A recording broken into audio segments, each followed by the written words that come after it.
పెద్దికి సంబంధించి day 1 collections poster ఒకటి వచ్చింది. 138 కోట్ల 36 లక్షలు. డైరెక్టర్ గారికి ఏం కావాలో అది సర్వ్ చేయటమే నా బాధ్యత నటుడిగా అనుకున్నాడు, చేశాడు. ఆయన 100% సక్సెస్ఫుల్ గానే నడిచాడు. వేరే సినిమాలు కూడా ఏం లేవు, ఏమీ లేవు. థియేటర్లు మొత్తం కూడా పెద్దితో నిండిపోయినాయి. ఇంకొంచెం వేగం పుంజుకోవడంతో పాటు హిందీ బెల్ట్ లో కనెక్టివిటీని బట్టే ఆధారపడి ఉంది జీవితం. పాన్ ఇండియా సినిమాలు అనే ఉద్దేశంతో వీళ్ళు స్క్రిప్ట్ లో ఏం చేస్తున్నారంటే ఒక కొత్త ప్రపంచాన్ని చూపించాలి, విచిత్రమైన కథల్ని వెతుకుతున్నారు. స్టార్ హీరో ఉన్నాడు, స్టార్ హీరోని చూపించకుండా కష్టాలు చూపిస్తే జనాలు చూస్తారా? స్టార్ హీరోని ఎలివేట్ చేయడానికి అక్కడ ఇంకొంచెం బలమైన సీన్స్ పడాలి. ఆ ఊరి ప్రజల్ని కొంచెం అవుట్ ఫోకస్ లోకి నెట్టాడు. అది ముందు రోజు జీవో రావడంతో ప్రీమియర్స్ వేసిన ప్రతి థియేటరు హెవీ క్రౌడ్స్ తో నడిచింది. వీకెండ్ వరకు పాజిటివ్ గా వెళ్ళటం గ్యారెంటీ. మనకి పెద్దికి సంబంధించి డే 1 కలెక్షన్స్ పోస్టర్ ఒకటి వచ్చింది. 138.36 lakhs అన్నారు. కాబట్టి 138 కోట్ల 36 లక్షలు. 36 లక్షలు ఇది బిగ్ నెంబరే. అంటే ఆ సినిమాకి ఆల్రెడీ ఒక బజ్ క్రియేట్ అయి ఉంది. అవును, జనాలు ఈగర్గా వెయిట్ చేశారు.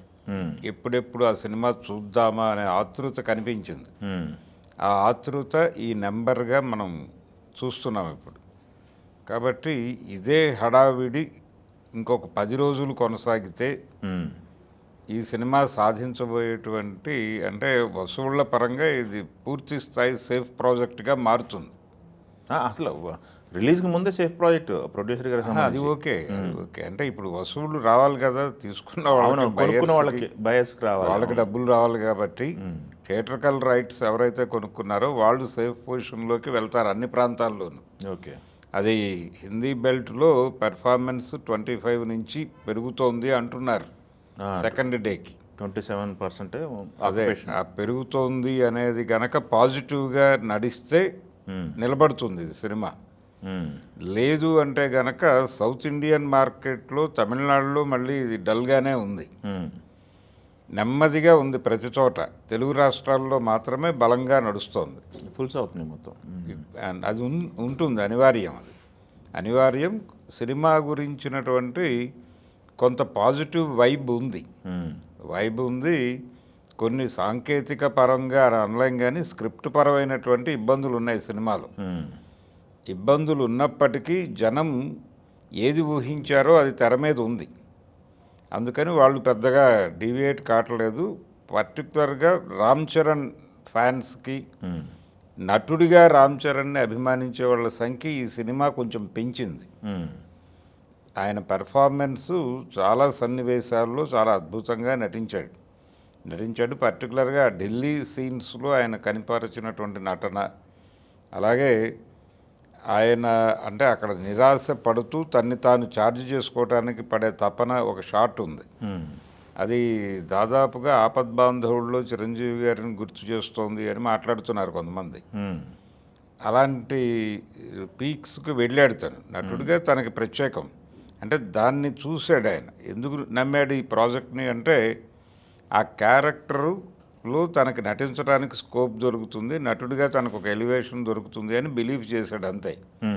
గుడ్డిగా ఫాలో అయిపోయాడు. అతను ఏం కావాలంటే అది చేసుకుంటూ వెళ్ళిపోయాడు. డైరెక్టర్ గారికి ఏం కావాలో అది సర్వ్ చేయటమే నా బాధ్యత నటుడిగా అనుకున్నాడు, చేశాడు. ఆయన 100% సక్సెస్ఫుల్గానే నడిచాడు. కాబట్టి ఈ సినిమా కేవలం రామ్ చరణ్ అభిమానులతో పాటు ఆయన సినిమాకి వెళ్ళిన వాళ్ళు, ఏదో ఉంటుంది అని వెళ్ళిన వాళ్ళు రామ్ చరణ్ గురించి ప్రత్యేకంగా మాట్లాడుతున్నారు. ఒక రకంగా సినిమాని ఆయన మోసాడు. ఆయన్ని ఇప్పుడు ప్రేక్షకులు ఓన్ చేసుకోవాల్సిన అనివార్యత ఏర్పడింది. అందుకని పాజిటివ్గానే నడుస్తుంది తెలుగు రాష్ట్రాల్లో అనుకుంటున్నాను నేను. వసూలు అయితే వెదర్ కూడా అనుకూలంగా ఉంది. ఎందుకంటే వేరే సినిమాలు కూడా ఏమీ లేవు. థియేటర్లు మొత్తం కూడా పెద్దితో నిండిపోయినాయి. జనాలకి అంతకు మించి ఆప్షన్ ఏం లేదు. సరదాగా వెళ్ళి చిరంజీవి కొడుకు సినిమా చూద్దాం అనుకునే వాళ్ళు మూవ్ అవుతున్నారు. సింగిల్ స్క్రీన్స్లో ఫుల్స్ నడుస్తాయి, పెరుగుతుంది. అది జనాలు నెమ్మదిగా వీకెండ్ అంటే ఈ 3-4 రోజులు ఆ హడావిడి కనిపిస్తుంది. వచ్చే గురువారం వరకు సినిమా బలంగా నిలబడితే ఒక రెస్పెక్టబుల్ ఫిగర్ని మనం చూడొచ్చు. అది ఇంకొంచెం వేగం పుంజుకుంటే, ఇంకొంచెం వేగం పుంజుకోవడంతో పాటు హిందీ బెల్ట్లో కనెక్టివిటీని బట్టే ఆధారపడి ఉంది దీని జీవితం. హిందీ బెల్ట్ అనేది సాటర్డే సండేల్లో వచ్చే ఫ్లోని బట్టి మనకు అర్థమవుతుంది. మండే రోజు మనకి హిందీ బెల్ట్ పరిస్థితి అనేది క్లియర్ అయిపోతుంది. అంటే ఇక్కడ ప్రాబ్లం ఏంటంటే పాన్ ఇండియా సినిమాలు అనే ఉద్దేశంతో వీళ్ళు స్క్రిప్ట్లో ఏం చేస్తున్నారంటే ఒక కొత్త ప్రపంచాన్ని చూపించాలి అనే దీనిలోకి వెళ్ళి విచిత్రమైన కథల్ని వెతుకుతున్నారు. ఆ వెతుకుతున్న సందర్భంగా ఆ ఎంచుకున్న అంశం పట్ల లోతుగా వెళ్ళి పరిశోధనలు జరగట్లేదు. ప్లెయిన్గా చెప్పుకుంటూ వెళ్ళిపోతున్నారు. హీరో క్యారెక్టరైజేషన్ మీద శ్రద్ధ పెడుతున్నారు. హీరో క్యారెక్టర్ ఇలా ఎందుకు నిలబడింది అనే ప్రశ్నలోకి వెళ్తే మళ్ళీ అక్కడ ఇబ్బందులు ఎదురవుతున్నాయి. ఇలా ఇదొక ఎక్స్పీరియన్స్. ఈ సినిమా అనేది ఇండస్ట్రీకి ఒక ఎక్స్పీరియన్స్. ఈ ఎక్స్పీరియన్స్తో పాటు పెద్ద హీరోలు కొంచెం సబ్జెక్టును కూడా పట్టించుకోవాలి. అంటే క్యారెక్టరైజేషన్ మీద ఫ్లోట్ అయిపోతున్నారు కానీ స్క్రిప్ట్లో కూడా వాళ్ళు ఒక్కసారి కొంచెం దృష్టి పెట్టి అందరూ కూర్చుని సమిష్టిగా బెటర్మెంట్కి వెళ్ళాలి, ఈ కొత్త లోకాలు క్రియేట్ చేయాలి అనేటువంటిది కొంచెం తగ్గించుకుంటే బెటర్. ఏదో కొత్త ప్రపంచాన్ని క్రియేట్ చేయాలి పాన్ ఇండియా కోసం అనుకోవటం కన్నా కూడా నేటివ్ కథని గ్లోబల్ లెవెల్లో ఎలా చెప్పగలగాలి అన్నది ఒక్కటి పట్టించుకుంటే చాలు. వీళ్ళు దీని మీద కాన్సన్ట్రేషన్ పెంచి విపరీతంగా డబ్బులు ఖర్చు పెట్టేస్తున్నారు. ఖర్చు పెట్టేసి అది మనకి పెద్దలో కూడా కనిపించింది. ఆ కొండల మీద నుంచి జనాల్ని నడిపించటము, ఏంటి రాళ్ళు కింద పడిపోయే సన్నివేశాలు, ఇలాంటివి చాలా హై రేంజ్లో తీశారు. దానికంటే కూడా ఊర్లో ఉన్నటువంటి ఇతర సమస్యలు, సరే వాళ్ళు ట్రైన్ కావాలి, వాళ్ళకు ఒక స్టాప్ కావాలి అనేది కీలకమైన అంశమే. ట్రాన్స్పోర్టేషన్తో పాటు వాళ్ళు అనుభవిస్తున్న ఇతర కష్టాలు కూడా చూపించుంటే సినిమాకి చాలా హెల్ప్ అయి ఉండేది. వీళ్ళు ఎంతసేపు ఈ కొత్త ప్రపంచం అనే దగ్గరికి వెళ్ళి ఈ మైన్యూట్ విషయాలని పక్కకి పెట్టేస్తున్నారు. అంటే నాకు తెలిసి చేసుంటారు, మీరు అన్నది కూడా జరిగి ఉంటుంది. కాకపోతే అక్కడ ఏది ప్రాధాన్యం, ఏంటి స్టార్ హీరోని పెట్టుకున్నారు, హీరోని చూపించుకుని కష్టాలు చూస్తే జనాలు చూస్తారా? నేను అడిగేది, స్టార్ హీరో ఉన్నాడు, స్టార్ హీరోని చూపించకుండా కష్టాలు చూపిస్తే జనాలు చూస్తారా? స్టార్ హీరోని ఎలివేట్ చేయడానికి అక్కడ ఇంకొంచెం బలమైన సీన్స్ పడాలి. జగపతి బాబు గారి క్యారెక్టర్ ఎలివేట్ కావాలన్నా అది అవసరమే. కాబట్టి ఆ ఏరియాలో ఎక్కడో ఒక డల్ షేడ్ నడిచింది. అలాగే పబ్లిక్ని, ఆ ఊరి ప్రజల్ని కొంచెం అవుట్ ఫోకస్లోకి నెట్టాడు కొన్ని సీన్స్లో. ఇలాంటివి సవరించుకుంటే నెక్స్ట్ లెవెల్కి వెళ్ళేది సినిమా అనేది మాట్లాడుతున్నాం. కానీ వాళ్ళు స్క్రిప్ట్ దశలోనే ఇలాంటివి పరిహరించుకొని ఉండొచ్చు. ఏదైనా కానీ దాదాపు నాకెందుకో ఇది దేవర్కి సిమిలర్గా కనిపిస్తోంది. అంటే అందులో కూడా చాలా ఊహించారు, చాలా బిగ్ స్కేల్లో ఊహించారు సినిమాని. ఆ బిగ్ స్కేల్ ఊహల్ని స్క్రీన్ మీదకి తీసుకురావటం, ఎగ్జిక్యూషన్ దగ్గరికి వచ్చేసరికి గందరగోళమైంది. ఆ ఎగ్జిక్యూషనల్ ప్రాబ్లం ఎక్కడో ఈ సినిమాని కూడా ఆపుతోందా అనేది ఒక చిన్న సందేహం. మీరు దేవరా అంటున్నారు, దేవరా కూడా 550 కోట్లు పైన కలెక్ట్ చేసింది కదా, 600. ఇది కంపారిటివ్గా ఇది కంటెంట్ పరంగా దానికంటే నెక్స్ట్ లెవెల్కి వెళ్ళే సినిమానే పెద్ద. అందుకని నా అంచనా ఇది 7 to 8 ఆగుతుందేమో అని ఒక ఎజంప్షన్ ఉంది. చూద్దాం. 8 వరకు వెళ్ళే అవకాశం అయితే కనిపిస్తోంది. అంటే అక్కడ రైజ్ మొదలైతే ఇది 1000 crore క్లబ్లోకి చేరటం అనేది మనకు మండే అర్థమైపోతుంది. మండే వరకు మనం ఈ సినిమాని ఈ రేంజ్ వరకు ఊహించవచ్చు. అదేలేండి. అంటే ఈరోజు ఫస్ట్ డే కలెక్షన్స్ అని వాళ్ళు వేసిన స్టార్ హీరో స్టామినా అనేది ఓపెనింగ్స్ మీద ఓపెనింగ్స్ 4 రోజుల వసూళ్ళే. 1 వీక్లో సినిమా లాభాల్లోకి వచ్చేయాలి, బ్రేక్ ఈవెన్ అయిపోవాలి. అప్పుడు స్టార్ హీరో సినిమా బిజినెస్ అనేది కనిపిస్తుంది. అయితే ఈ సినిమాకి ప్రీమియర్స్ వేసిన ప్రతి థియేటరు హెవీ క్రౌడ్స్తో నడిచింది.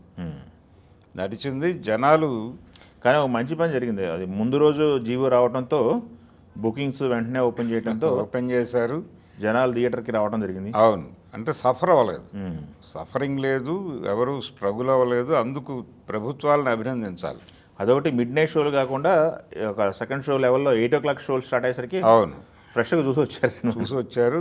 జనాలు సఫర్ లేదు.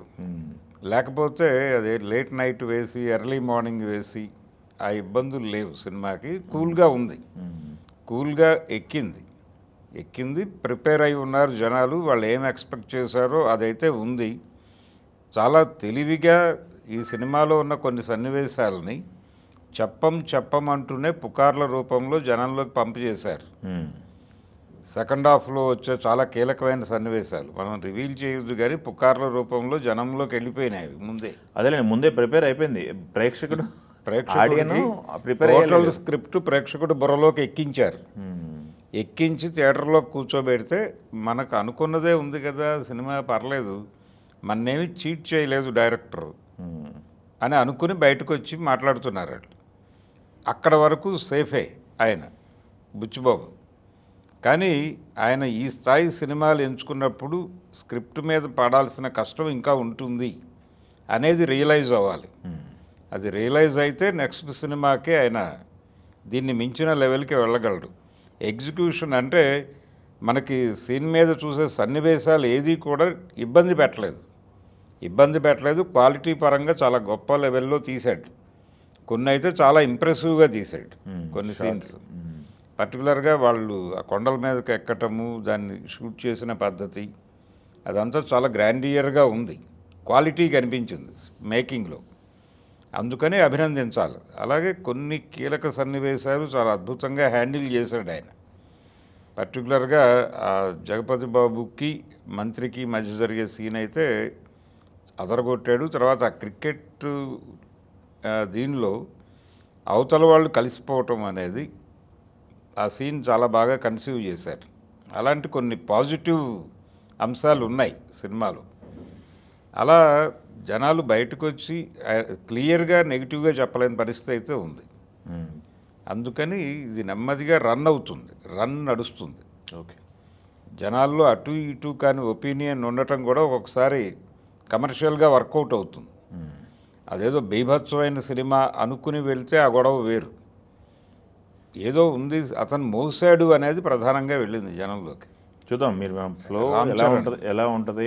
మండే ఈ వీకెండ్ ఎలా నడుస్తుంది, మండేకి వీకెండ్ వరకు పాజిటివ్గా వెళ్తుంది. ఏ కలెక్షన్స్ ఉన్నాయని చూద్దాం. వీకెండ్ వరకు పాజిటివ్గా వెళ్ళటం గ్యారంటీ. మండే కండిషన్ ఏమిటి అనేది కీలకం.